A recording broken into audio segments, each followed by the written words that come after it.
సింగరేణి సంస్థ BIFRలో ఉన్నప్పుడు కాకా వెంకటస్వామి గారు అప్పుడు పివి నరసింహారావు గారు ప్రధానమంత్రి ఉన్నారు. వారితో చర్చించి 400 కోట్ల రూపాయలు NTPCతో నుంచి సింగరేణి సంస్థకు రుణం ఇప్పించి ఆ సంస్థను కాపాడడం జరిగింది. ఆ రోజులలో సుమారు 1,00,000 వర్కర్సు వారి కుటుంబ సభ్యులకు అందరికీ కూడా అండగా ఉండి, లేదు సింగరేణి కార్మికులందరూ కూడా చెమటకారి వాళ్ళు సింగరేణి సంస్థ కోసం పనిచేస్తున్నారు, ఆ సంస్థను మనం కాపాడుకుంటే మంచిగుంటుందని చెప్పి ఆ రోజులలో సింగరేణి సంస్థను కాపాడుకోవడం జరిగింది. ఈరోజు సింగరేణి సంస్థలో మొన్న ముఖ్యమంత్రి గారు వారు లాభాల వాటలో కార్యక్రమంలో వెంకటస్వామి గారిని గుర్తు చేస్తూ ఆ రోజులలో సింగరేణి సంస్థను కాపాడినందుకు ఈరోజు సుమారు 6,000 కోట్ల రూపాయలు ప్రాఫిట్ వచ్చింది. కార్మికులకు మేము బోనస్ ఇస్తున్నాము 34%. దాంతోపాటు కొత్త గనులు కూడా దానికోసం ఇన్వెస్ట్మెంట్ వస్తుందంటే ఆ రోజులలో కాకా వెంకటస్వామి గారు సింగరేణి సంస్థను కాపాడినందుకు ఈరోజు సింగరేణి సంస్థ మంచిగా నడుస్తుందని చెప్పి వారు చెప్పడం జరిగింది. అంతేకాదు తెలంగాణ ప్రాంతంలో నీటి సౌకర్యం మన అందరికీ తెలుసు, ఇరిగేషన్ ఫెసిలిటీస్ చాలా తక్కువగా ఉండే. వారే ఆ రోజులలో రాజశేఖర రెడ్డి గారితో కొట్లాడి ప్రాణహిత చేవల్ల ప్రాజెక్ట్, ఆ ప్రాజెక్ట్ వలన సుమారు ఆ ప్రాంతంలో నార్త్ తెలంగాణలో అన్ని చోట్ల కూడా మంచినీటి సౌకర్యం ఇచ్చే అవకాశం ఉండే.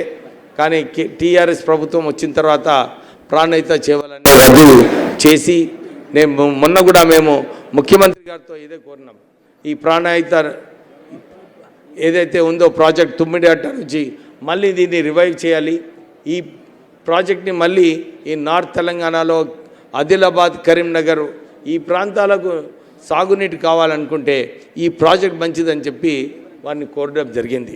ముఖ్యమంత్రి గారు కూడా చెప్పారు, లేదు డెఫినెట్లీ మనము దీని గురించి ఆలోచించి ఈ ప్రాజెక్ట్ మళ్ళీ రివైవ్ చేసే అవసరం ఉందని చెప్పి కూడా ముఖ్యమంత్రి రేవంత్ రెడ్డి గారు చెప్పడం జరిగింది. అంతేకాదు కార్మిక రంగంలోనే కాదు, వారు సింగరేణి సంస్థతో ఆ రోజులలో రాజశేఖర రెడ్డి గారు ఉన్నప్పుడు సుమారు 30,000 పట్టాలు రామగుండంలో కార్మికులకు ఇప్పించడం జరిగింది. అదొక పెద్ద ఈవెంట్ అన్నమాట. ఆ రోజులలో సొంత ఇంటి కళ అని చెప్పి సింగరేణి కార్మికులకు ఉండే. వారు ప్రోత్సాహంతో ఆ రోజులలో 30,000 పట్టాలు కూడా ఆ సింగరేణి కార్మికులకు ఇప్పించడం జరిగింది. తర్వాత వారు విద్యారంగంలో మా ప్రజలందరూ కూడా బీద ప్రజలు ఉన్నారు, వారికి మంచి విద్య నేర్పించాలి అని చెప్పి doctor BR Ambedkar education institutions స్థాపించడం జరిగింది. ఈ ఎడ్యుకేషన్ ఇన్స్టిట్యూషన్స్ ద్వారా సుమారు 2 లక్షల మంది చదువుకొని ఈరోజు IAS IPS ఆఫీసర్స్ కావడంతో పాటు అందరు కూడా మంచి హోదాలో ఉన్నారు. ఆశ్చర్యమైన విషయం ఏంటంటే ఎక్కడ పోయిన కానీ నేను మొన్న మునుగోడు ఎలక్షన్ పోయినప్పుడు కూడా చాలామంది వచ్చి సార్ నేను డాక్టర్ బిఆర్ అంబేద్కర్ స్టూడెంట్ అని చెప్పి వారందరూ కూడా కలవడం జరిగింది. అంటే చాలామంది ఆ ఇన్స్టిట్యూషన్స్ నుంచి పాస్ అయిన తర్వాత మంచి హోదాలో ఉన్నారు. మొన్న కూడా స్టేట్ ఎగ్జామినేషన్స్ ఇంటర్మీడియట్ ఎగ్జామినేషన్స్లో 2nd, 4th, 5th, 6th ranks వచ్చాయంటే అది డాక్టర్ బిఆర్ అంబేద్కర్ కాలేజ్ నుంచి. దాని తర్వాత మొన్న ఇండియా టుడే ఒక సర్వే చేసింది, ఈ దేశంలో మంచి విద్యా సంస్థలు ఏమున్నాయి అని చెప్పి. దాంట్లో doctor BR Ambedkar law college top 5th college in the country అన్నమాట.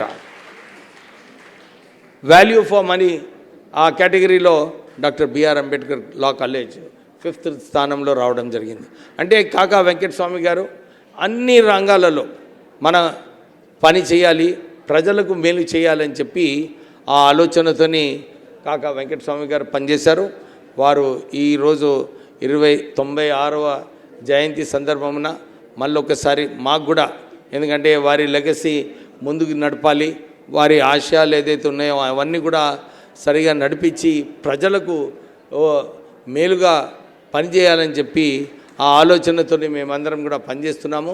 సో ఇది ఒక ఒకేషను, కాకా వెంకటస్వామి గారి జయంతి సందర్భమున కొందరు జ్ఞాపకాలు చేసుకొని వారి ఆశయాలు కూడా ముందుకు తీసుకెళ్లాలని చెప్పి ఈ సందర్భమున మీరందరూ వచ్చినందుకు మీ అందరికీ అభినందనలు చెప్తూ ముగిస్తున్నాను. Thank you very much.